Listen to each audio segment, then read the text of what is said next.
Beautiful Bangkok, the big mango, the best city in the world.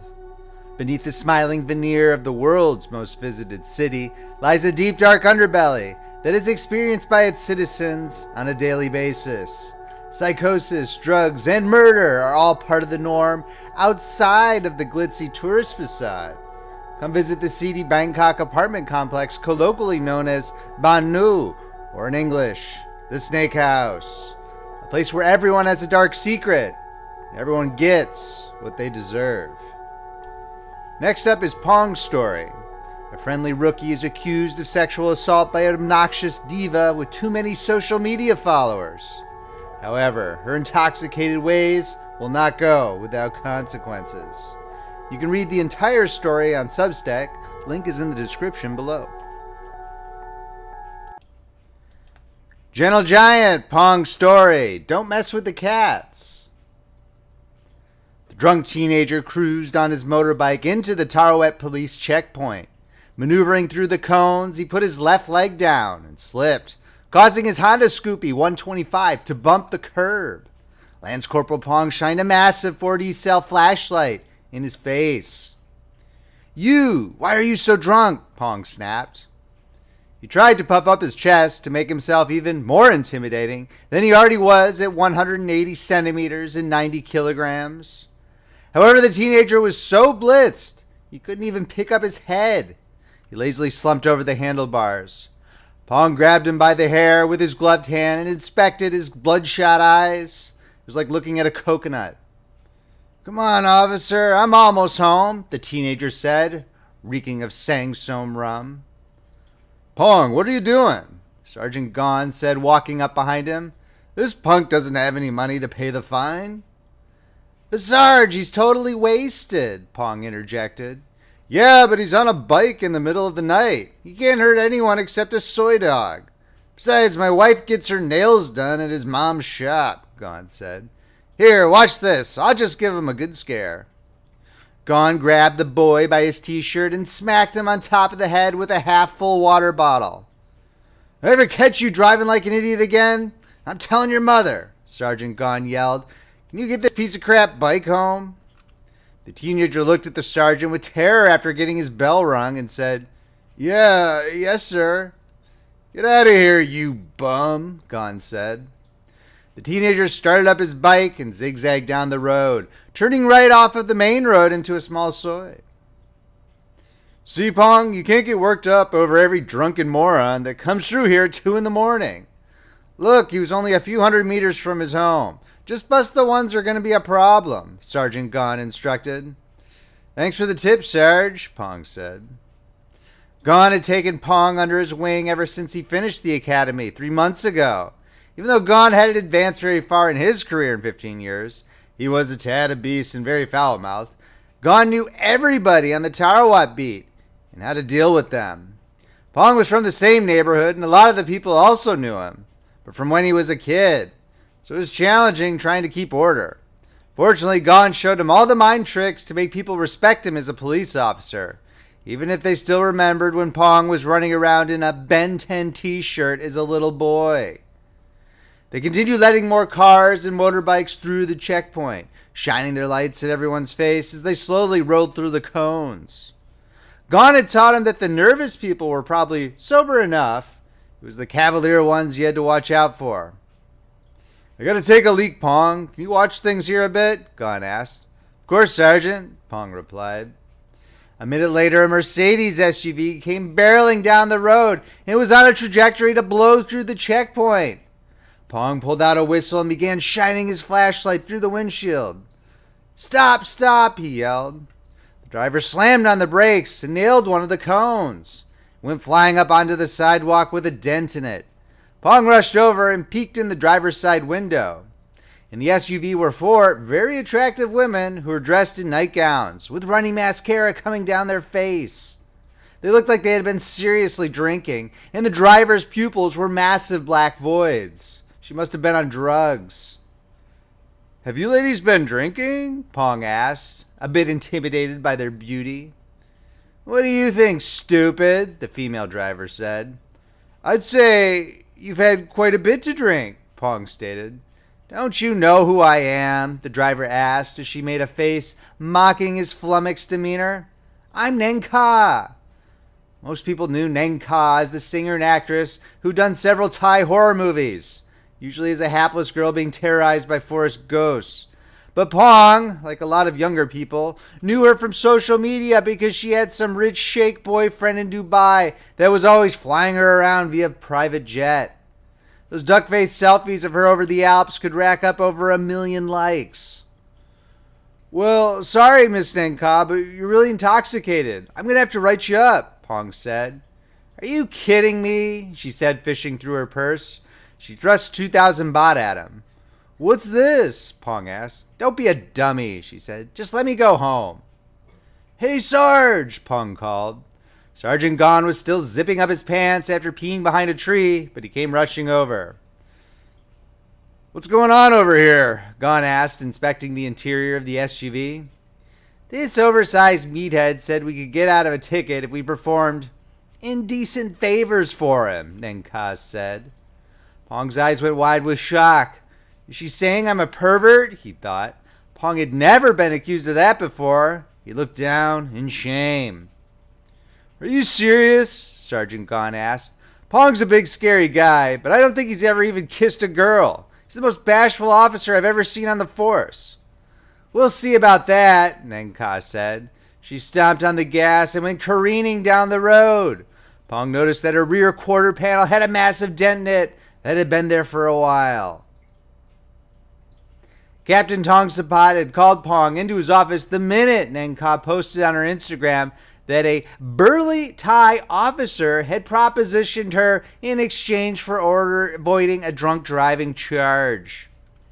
The captain pulled out his phone and played the reel, which already had tens of thousands of views.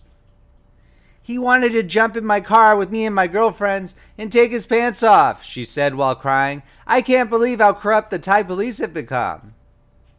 The Instagram reel closed out with her saying, but I'm a strong girl, so don't worry about me. She then did that thing the K-pop stars do where you twist your hand up near your cheek to look cute. The captain turned off his phone. All right, Pong, the captain began. I know this is a bit of a disaster for a young officer trying to do the right thing. But don't worry. I'm going to get on the phone with the Commissioner General's office, and we'll see if we can get this all sorted out.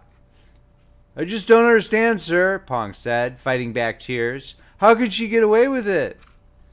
These celebrities pull this nonsense all the time, Captain Tongsapat said, rolling his eyes. It's a lousy situation that she did it to a rookie like yourself, but we'll protect you. I know you're trying hard. Take the rest of the day off and you can show up to your shift tonight. Pong stood up at attention. Dismissed, the captain said. Go home and get some rest, Corporal. Pong walked along the Phi Chak Canal in his gym clothes, a shirt that said Anti-Social Social Club, and a pair of cheap shorts he picked up at the Lot Prow night market. Although he was so bummed out, he didn't even feel like doing his usual bench presses and squats. He turned around and walked past the BAAN NGUU apartment complex. A group of children were riding around on a beat-up skateboard. Big Brother Pong, yelled one of the little girls. Look what I can do. She got down on her stomach and rolled down the smooth concrete towpath next to the canal. She bumped her head on the metallic railing a couple times, but she didn't appear to mind. Whoa, that's amazing, Pong said. But just be careful that you don't fall into the canal like this. Pong picked her up by her shoulders and held her over the canal railing. She was so light that Pong could practically throw her up and down like a 5-kilogram rice bag. And then one of the snakes could bite you if you fall in, Pong said with a smile.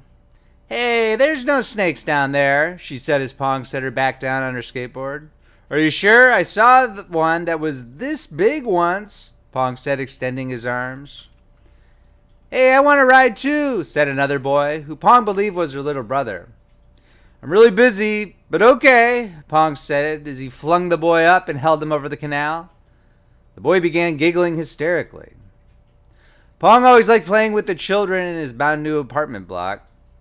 It reminded him of when the nice older kids played with him when he grew up in the neighborhood. His mother's always had to work at her secretary job in Satan, so it was up to him and his twin brother to entertain each other. After they grew up, his brother joined the Thai army, and Pong had joined the Royal Thai Police. Everyone remarked that they were probably getting into fights every day due to the well-known rivalry between the two organizations. However, Pong was much too nice for that, even though he was the bigger one. Just then, the familiar family of gray tabbies came crawling out of a concrete void that was connected to an abandoned shop house.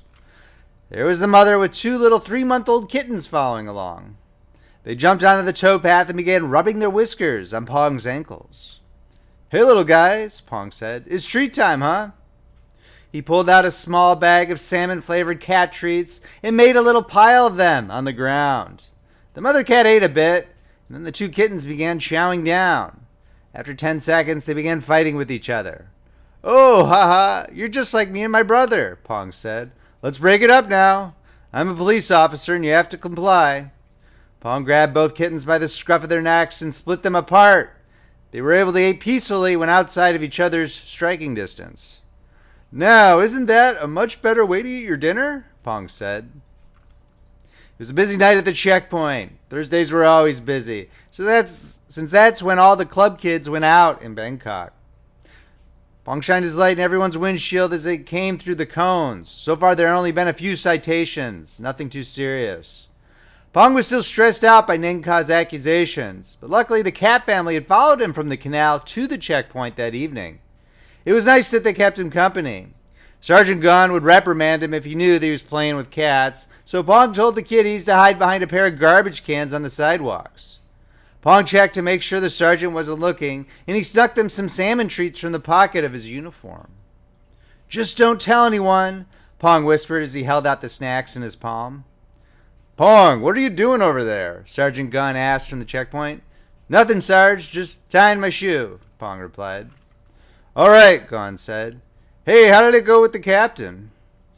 "He said I shouldn't worry about it," Pong said. "But to be honest, I'm kind of freaked out." "That woman has a lot of followers, but she's really crazy," Gunn said. "But don't worry, you'll be fine. I know it's tough being a rookie, but you're a good kid." "Thanks, Sarge," Pong said. "Hey, what's going on down there?" Gunn said as he looked at a pair of headlights maneuvering from lane to lane. "Watch out, Pong, we got a live one." Sergeant Gunn ran into the road and began shining his light at the oncoming vehicle. Instead of slowing down, the SUV decided to speed up for some unknown reason. Gunn leapt out of the way as fast as he could, but he still got clipped in the shoulder by the rearview mirror. "Ah!" he screamed as he grabbed his shoulder. "Pong, watch out!" Pong jumped on the sidewalk as the SUV plowed through the cones, sending them airborne like a child's Lego set. The SUV hopped up on the curb and finally came to a stop. Pong was unsurprised to see that it was Nengka. Deep down, he had known that she would come back in his life to make trouble. They would have to arrest her this time, and there would be nothing she could do about it. Sergeant Gunn stumbled over to the wreck, holding his shoulder. "My shoulder's going to have a huge bruise," Gunn said, grimacing. "It looks like she passed out. Go check on her, Corporal." Pong opened the driver's side door, and she flopped out of the seat like a loose pile of jelly. He then heard the faint meows of kittens behind the SUV on the sidewalk. Pong walked over and saw the two kittens standing over their mother, whose head had been crushed by the rear wheel of Nengka's drunken rampage. The cries of the kitties fired up a rage in Pong he had never felt before. He thought of all the mean sociopaths who had bullied his mother while he was growing up, laughing at her from their fancy cars as she took the bus to Satan. It hadn't been fair, but he wasn't a little kitty anymore. He could actually do something about it now. He grabbed the collapsible metal baton strapped to his waist and gave a solid bash across Nengka's stupid drunk face. Her head split open, a slurry of blood and brain matter plopping onto the sidewalk. Sergeant Gunn stood over the grisly scene and laughed. "It's okay, Pong. You're a good rookie. Let's get rid of the car and the body. We'll just say she took a little trip to Dubai or something. Don't worry about it." End of story. Thanks so much for listening to this BAAN NGUU Bangkok tale. I really hope you enjoyed it. Please leave a comment, like, and subscribe for more original tales of horror. Also, please don't forget to check the description below for links to the Substack and Amazon. This is Paul Beauheart signing off.